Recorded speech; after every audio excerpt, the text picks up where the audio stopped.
Welcome to Studio 6 and an opportunity to talk to Rayburn Anthony and to Larry Rogers about Scotty Moore.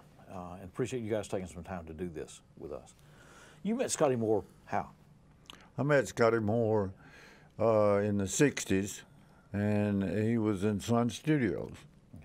Okay. I was down there, of course, I recorded in '59, first one was Sun.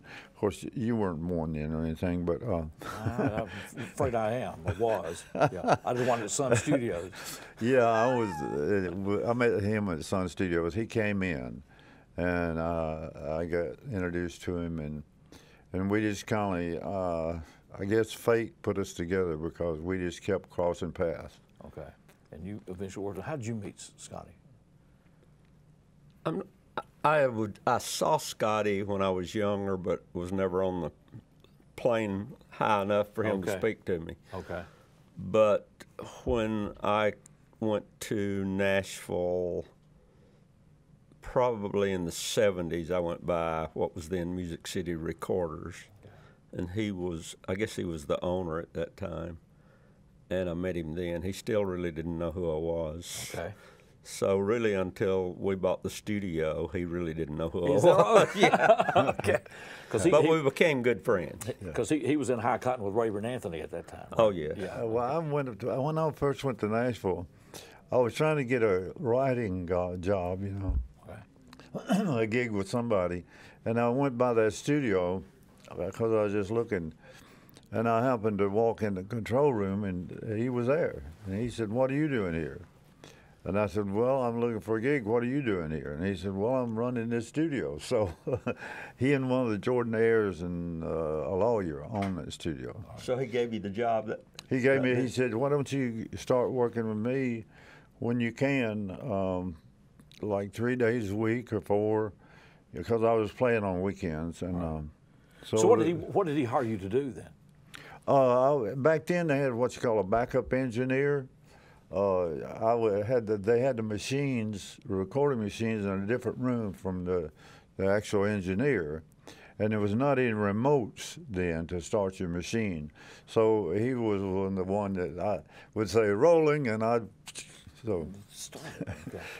Analog. Analog, right. Yeah. Analog. Oh yeah, sure. All right. And so when you met him, you say you became friends. How did that happen?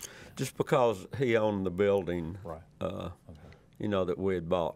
However, when I first started, I worked for about 6 months for Bill Black. Okay. And of course, Bill and Scotty were close friends. Right. I never heard Bill talk about Scotty much, and I never heard Scotty talk about Bill much. Okay. But they were very close, and mutual respect, wouldn't you say? Oh yeah, because Scotty was crazy about him. Yeah. Okay. He was. Yeah. Bill died when? In the 60s? 66 or 7, something like that, I think. Yeah. After his death, and I started seeing articles, and there were a lot of postings about him that you know that people were crediting him in essence as being the first rock and roll guitarist in the sense that he was credited that if he hadn't been there, then none of that with Elvis would have worked. I mean, that's what people were saying about him, that he filled that gap, or that Elvis was woodshedding or horsing around or whatever, and that Scotty was the thing that made that, between he and Bill, made that work. He was a big part of it, don't you think? Can you imagine That's All Right, Mama without Scotty playing guitar? Yeah, right. I mean, it wouldn't be, put a guitar player today behind it and see what, it'd be impossible. Yeah. One thing I've noticed is today, if a band on a stage, so it comes time for the guitar solo, he just plays. But if you watch the old Elvis tapes, videos, when Scotty started to play, it was like an event. Yep. I mean, the tempo would maybe even get faster, the volume would come up, and you never see that today. So it was a very big part of the performance, don't you think? Right? Oh yeah, for sure. And then working without a drummer. He was great without a drummer. Yeah, well, what I'm saying, but I mean, but if you look at he and Bill, he did, that anchored that whole thing. Well, actually, Scotty played the rolling type guitar, so he was playing the bass and his higher strings at the same time. So the bass lick was there with him. With the thumb pick. Yeah, with the thumb pick, yeah. Right, okay. And of course, Scotty was in the Navy, and Scotty was very particular. He wanted everything in its place, and it's supposed to stay there. I mean, when he walked to that place, if that object or piece of equipment wasn't there, he wanted to know why it was moved. I noticed. I mean, he was that way at his house. Yeah. His house was just immaculate. Yeah. And he was immaculate. When he opened the door, you went to see him. I mean, you just were never ready for him to, for what you saw, because he was just perfect. Yeah, he never let his beard grow out. He never let his hair stick up. Like this, Okay. I mean, he was just perfect. Did he talk to either of you about that whole Elvis experience? Because I guess with Colonel Parker and whatever we were talking, they kind of got left behind and all of that once it went wherever. He never did to me. They got left behind, yeah. And there was, I mean, he never said anything bad, but there wasn't great feelings that you could tell. Okay. He and Fontana both were like that. Okay. That it was disappointing, I think, is the way they would describe it. But they called him back in '68, which I called them all back. Yeah. He and Fontana both, which I thought was fascinating, but never after that. No. But that had to have been a. That might have been an Elvis call just for security, you think? You're talking been. About when he came back out of the service. When they did that comeback special in '68, because it was that showcase for Elvis that the live shows were about to start, and I mean nobody knew where that was headed, but it was that pivotal moment. But did you notice on that special, Scotty was playing acoustic and Elvis had the electric? Yeah. Which I'd heard somebody talk to Scotty about that, and I don't know why they put the acoustic in his hand, but he never played electric on that special. Okay, that's interesting stuff. I don't know. How do you want him to be remembered? Right? Because you worked with him closely for a long time. He's a great person. Yeah, fabulous. I worked with him at his studio for about a little over 4 years, close to 5 years. Okay. And I would go in on Monday or Tuesday and work 2 or 3 days, and then I'd go out and work on the road on the Friday and Saturday, and this type thing. And I was a very, very busy little person then. Okay, so that was a good time. Who all did y'all record? Who was recording at that time? You think of anybody in the '60s, just about that. He recorded Ringo Starr in the '70s. Yeah, and of course he did. I was there when he did Ringo. Okay. Because we expected a huge crowd, and he had security at the back door and the front door. And Scotty did? Yeah. Okay. He had 2 security guys at the front and at the back, but nobody came but the musicians. So about he said, "Send them home," right? Yeah. Is this costing us money? Okay. Yeah, he sent them home. So what was Ringo like? I mean, Ringo was nice. I mean, as far as I was concerned, he talked like you and I talk. He's a good guy. Okay. So I mean, he didn't seem to be arrogant or anything like that. Yeah. You bought the studio from him then, and you said your friendship developed after that. How did that happen? Somebody invited me they were going out to his house one day, and I went out. Okay.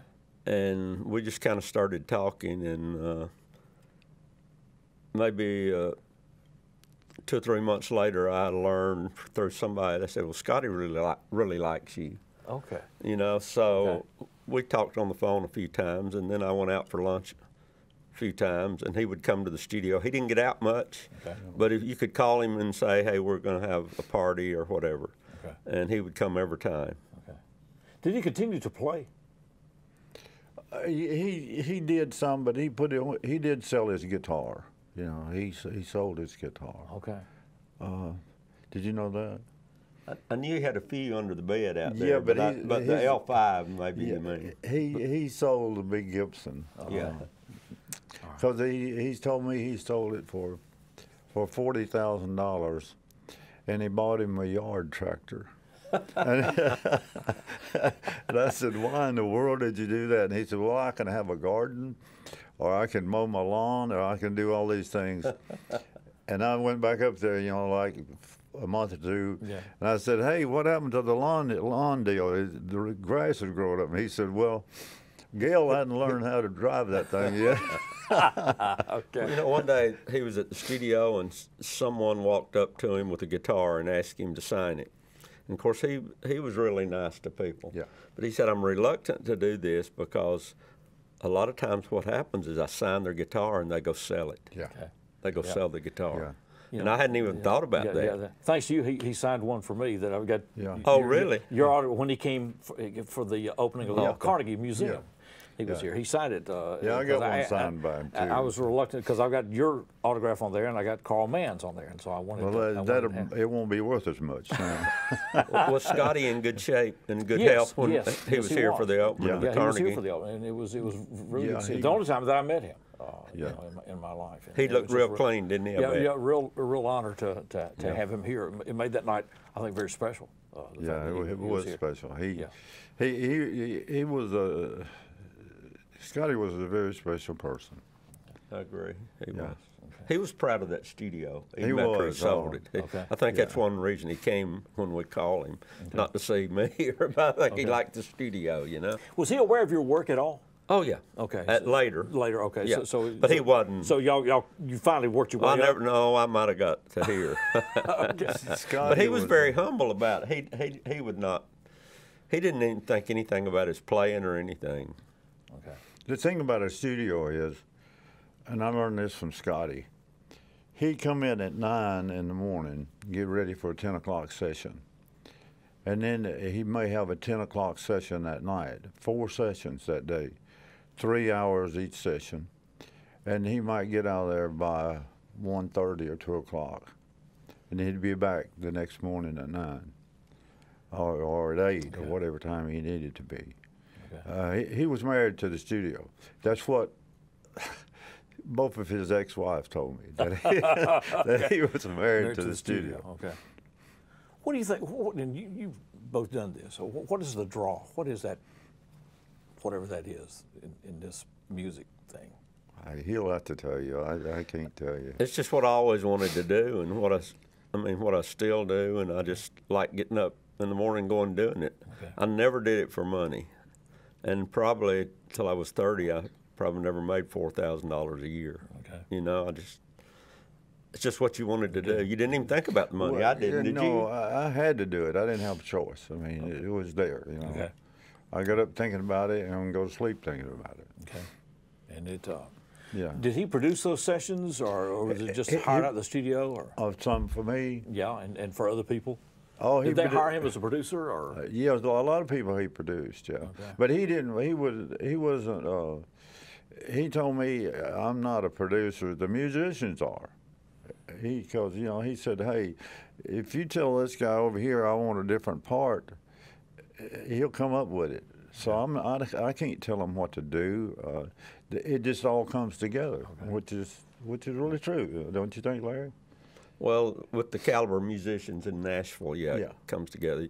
Well, you can just kind of walk in and say, "Take one," and it happens. Yeah, you go through it a couple of times and then say, "Let's do it." How do you think he'll be remembered, or how do you want to see him remembered? I think he'll be remembered as a very gracious person, a very talented person. I think he'll be remembered the guitar that changed the world. Yeah. He did. He changed the direction of music. And think how many guitars he was responsible for selling. I mean, just think about that. Everybody that I knew was trying to play guitar like him. Yeah.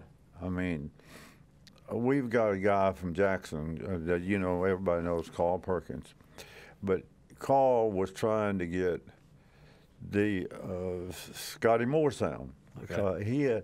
Scotty had got a guitar from an amp that was made by a guy in St. Louis, and his name was Ray Butts, and he made amplifiers, especially with a lot of echo on them. Okay. And Scotty had gotten one. In fact, Ray gave him one to play to, and then I knew Perkins real well then, and he was trying his best to get one, and he finally got one. Okay. You know, when Scotty was 81, Gibson made 81 L5 Gibson guitars, and had a presentation in Memphis. And then I went over, and you know, I know Priscilla Presley was there, and a lot of people like that was there. So Scotty signed all of them, you know, and I think they were like 10 grand a piece. Yeah. They sold them, and I'm sure there's still some for sale out there somewhere. But they numbered each one. One of them, okay. Yeah. Yeah. So this industry and people within this industry knew what he was. Oh yeah. Everybody. Sure. Yeah.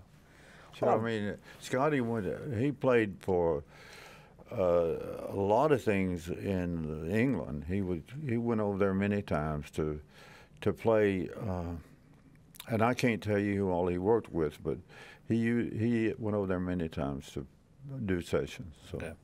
Yeah, I understand. just because he was Scotty Moore. Okay.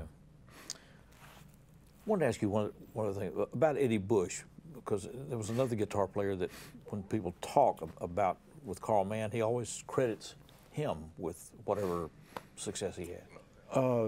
What Carl Mann did was the same thing that Eddie Bush did. Okay. Eddie Bush arranged that song, and he was going to do it himself, okay, All right. for Son. But he got there, and Carl was singing something else, and Sam had been recording, and then Eddie Bush was going to do Mona Lisa. And he had the arrangement, the whole thing worked out. And he said, Eddie, let Carl sing this because he's got a different voice and it may fit better. So that's how that came about.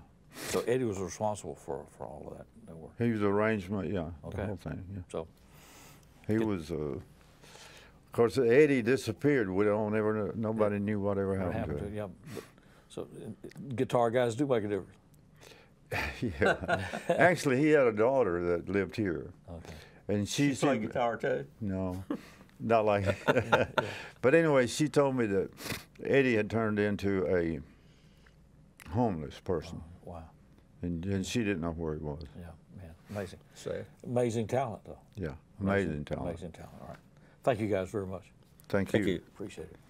Always good to see you. Good to see you. Good to see you too.